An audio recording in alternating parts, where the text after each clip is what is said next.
সামাজিক সুরক্ষা কর্মসূচিগুলোর মধ্যে ওরা বলতেছে যে এটা ওভারল্যাপ আছে, মানে একই সুবিধা একাধিকবার পেয়ে যায় একজন। সেটা কমায় বিএনপি 9,500 কোটি টাকা সাশ্রয় করবে নাকি এর মধ্যে থেকে, এবং সেই অর্থটা ফ্যামিলি কার্ড স্কিমে দেবে, বুঝছেন? এই 12,000 টাকার মধ্যে 9,500 টাকা এক্সিস্টিং যে সামাজিক সুরক্ষা আছে ওইখান থেকে বাইর করে কেটে নিয়ে ফ্যামিলি কার্ডে ঢুকাবে। মানে একটু বুঝাই দিই, এই যে দেখেন চা বাগান শ্রমিক, সে একটা বিশেষ সুবিধা পায়। আগে একটু দেখায়নি, চাতে তো মজা করে খায়, চা বাগান শ্রমিকের জীবনটা কেমন, কষ্টটা কেমন দেখেন। এটা গ্রিন টি, এটা গ্রিন টি। এই পাতা আমাদের মহিলারা তুলবে।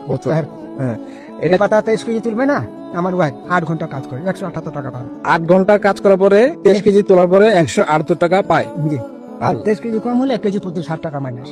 মানে 23 কেজি কম হলে 60 টাকা মাইনাস। জি। এইভাবে আপনাদের জীবন চলতেছে। কষ্ট হয় স্যার, ভালো মন্দ মন চায়। এই যে ম্যাডাম সাহেব একটা কথা বলি, হ্যাঁ। কিছু মনে নিবেন না।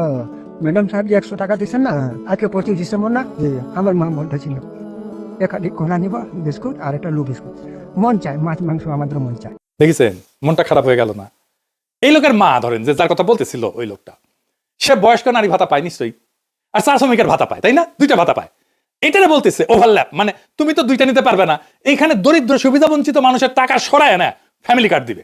টেম্পু স্ট্যান্ডে চান্দাবাজি করতে করতে অভ্যাস খারাপ হয়ে গেছে। গরিব মানুষের টাকা সরায় নিজের ভোটে যেটা রাজনৈতিক কর্মসূচি আর্থিক ব্যাস মেটাবে। সি সি সি সি।